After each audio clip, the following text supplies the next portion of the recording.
You know, I was thinking about making a video on comparing two different types of yeast in a simple sugar wash. That's how I originally started, but I've decided to complicate it just a little bit more than that. So I pose to you, as per the thumbnail title, just how complicated can a simple sugar wash be? Let's just touch the surface of this.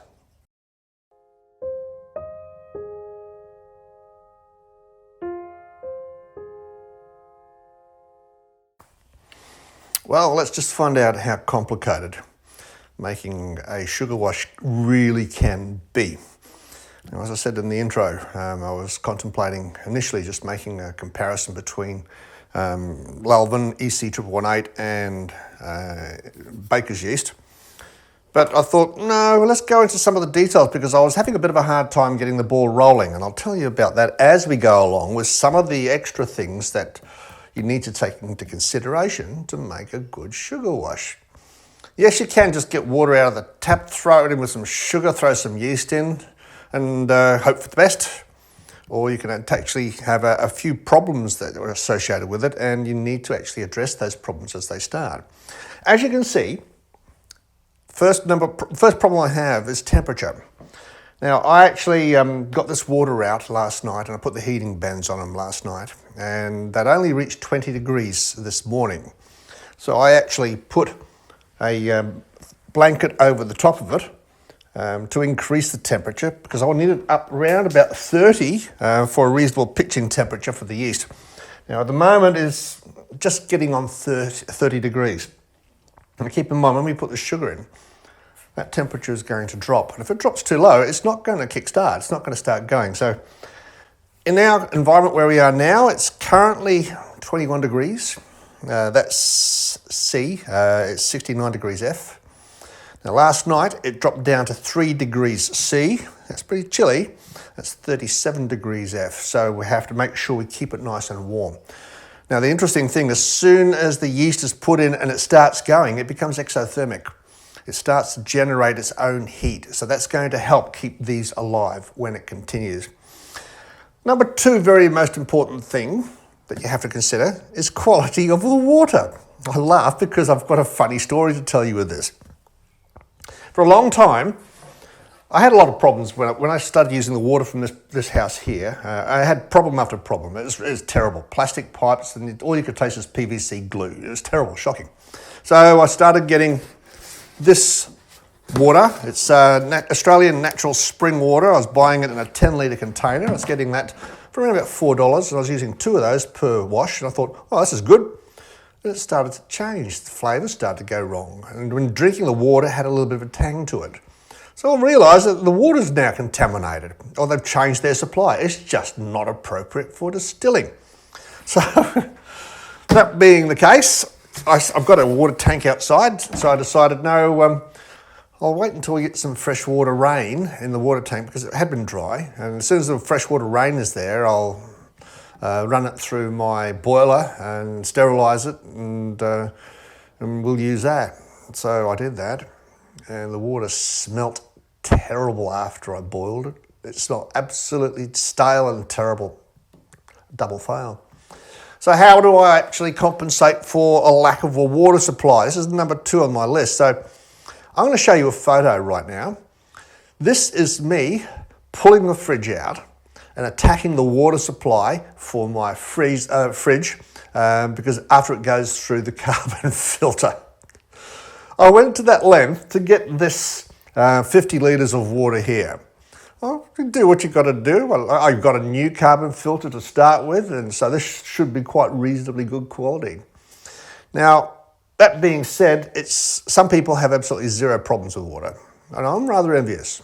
But me here, I have trouble with water. I need to actually probably go to the expense of getting a better under-the-bench water filter system for my taps here. But anyway, that being said, 50 litres, up to that mark there, up to that level there, 25 litres per container. So that's going to be our test. We're going to use baker's yeast in one. We're going to use Lalvin EC118 in the other. But we've got a couple of things we want to basically discuss here. Baker's yeast has a very low tolerance to alcohol. Lalvin EC1118 has a high tolerance, about 16, 17, maybe 18% potential alcohol volume. This, the wash will store around about 10%. So to be fair, I'm going to actually do the sugar levels to round about 10% alcohol by volume potential. So that's going to be a good way of comparing between one and the other. But there's an interesting fact here. I was doing some research, and in the past I've had fails. I've had fails when I actually use, this is available in little 5 gram satchels, right? And I've used those and it's failed, not been sufficient yeast to actually start it. And I wondered why. And I started hunting around and I found out why. So what happens with sugar washes, you get the sugar wash, and we'll talk about pH level in a second. You get your sugar wash, adjust your pH level to the correct pH for the yeast to be added. And after a while, you'll have a certain vigorous activity, but the thing could die. It could die possibly because sugar water actually has the habit of actually dropping down the pH level within a couple of days after you actually pitch the yeast. So there's an interesting fact here. Before I was using half a cup of baker's yeast in a container, and it had a very vigorous effect and finished within a couple of days. But what I'm going to do this time is I'm going to use a quarter of a cup and on both the EC1118 and the baker's yeast, and we'll see if we can determine what's happened. Now keep in mind, if it does start to falter, and I'm going to be testing the pH level as we go along, if it does start to falter, I'm going to adjust the pH level. Now that's the next thing we're going to do, adjusting the pH level. This is all good and proper, but basically we're aiming for around about 5.5 pH is the perfect pH level for a brew to actually undertake itself. Now, there's a lot of confusion about how to do things. When you start looking down a barrel of how to increase the pH level here in Australia, all the websites you go to say to use baking powder. That may be good and proper in the Northern Hemisphere. But in the Southern Hemisphere, baking powder here has rice flour in it, sodium acid pyrophosphate, and sodium bicarbonate.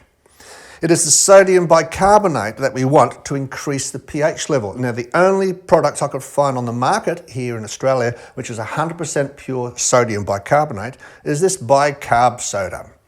Right, so bicarb soda is baking soda. So it's probably the same thing in a different part of the world, but they sell separately here in Australia. So in Australia, don't get baking powder to increase your pH level. Get bicarb soda to increase your pH level. Now, if your pH level is too high and you want to reduce it, trusty old citric acid, that's what I use for my cleaning. That's what we basically do. There is a potential problem here. The problem is that we don't know how to determine exactly how much to use. Because if I had an exact pH measuring device, which I don't, I've just got a little bit of litmus paper. If I had an exact pH measuring device, there'd be a formula where I could calculate the pH level in association with the amount of water volume there to determine how much citric acid or bicarb soda to actually apply to reach a certain level of pH that I'm after. I can't have that at the moment. I have to have hit and miss. So when I'm adjusting my pH level, I'm going to be simply putting a bit in, mixing it very well, taking a pH test, mixing a bit more in, taking a pH test. That's the only way I have, without the specialist equipment, of adjusting the pH level up or down. But keep in mind too, I've already mentioned the fact that after you've pitched your yeast in it, and it could actually fail in a couple of days, if the pH level goes down and you want it to go up again, I have to, and it's still reasonably active, mix some bicarb soda in to actually increase the pH level. Now, if it has stalled, so the yeast is now inactive completely, mix this in to increase the pH level, put some more yeast in, and it'll rekindle and start it off again. So it's an interesting kettle of fish we've actually got here. So apart from all that, we then need to start looking at the sugar. There's quite a few ifs and buts here, isn't there? Now, I've got cane sugar here. This is granulated cane sugar. Now this is basically the standard cane sugar here in Australia, and there'll be bound to be similar types all over the world. The most perfect sugar you can actually get is dextrose. This is sugar derived from cane, from corn. Now that being the case, is the most perfect brewing sugar you might imagine possible. So this is what's basically the best thing to use. But not everybody has access to that, so I'm going to be using cane sugar in this exercise. Now I'm simply going to add cane sugar until I reach my 10% volume. Well, enough chin wagging for the meantime. I'll break now. I'll put the sugar in and I'll keep on mixing it, and I'll come down and come up to the stage with the results of the pH test, results of my specific gravity and the results of my pH test. It took a while, but I've managed to balance it all out. Very hard doing it manually, but I managed to get them both to just a smidgen over 10% alcohol by volume potential, which is good. What it really took was 6 kilos of cane sugar, and it came out pretty good. Now, I did a pH test on that, and when I tested both of them, they're both identical, and they should be.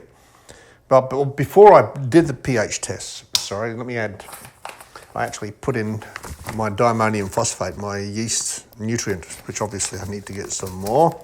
But I'm going to be getting a pH test to take into consideration all of the sugar and the diammonium phosphate. Now, with that pH test that I did, came in around about 6.5. I wanted to come down to about 5.5 if I could. So I ended up putting in 2 half teaspoons each.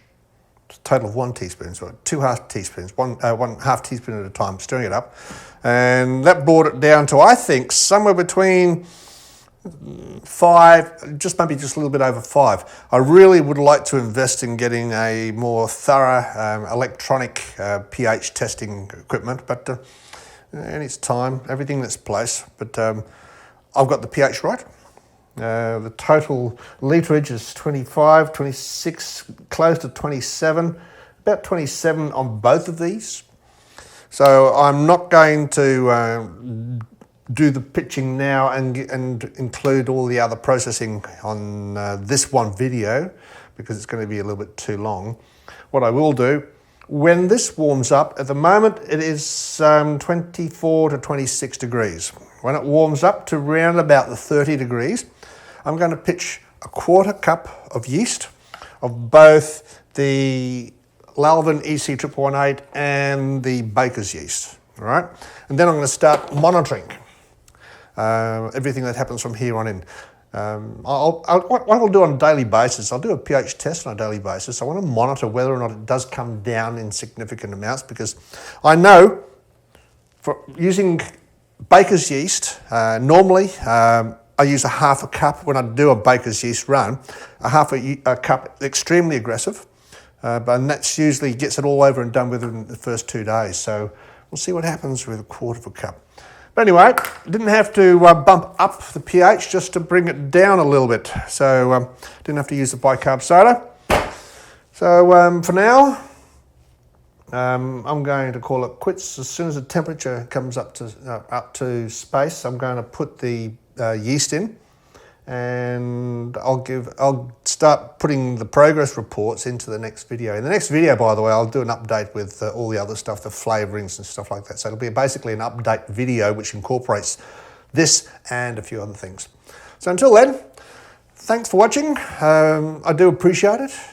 If you do like what I've done, please like, subscribe and share, and pass the word around if you can. It all helps. I'm trying to get YouTube to give me a little bit more recognition overseas. For some reason, they don't. So I'm going to have to find out how to do that, I think. So until next time, enjoy yourself. Cheers.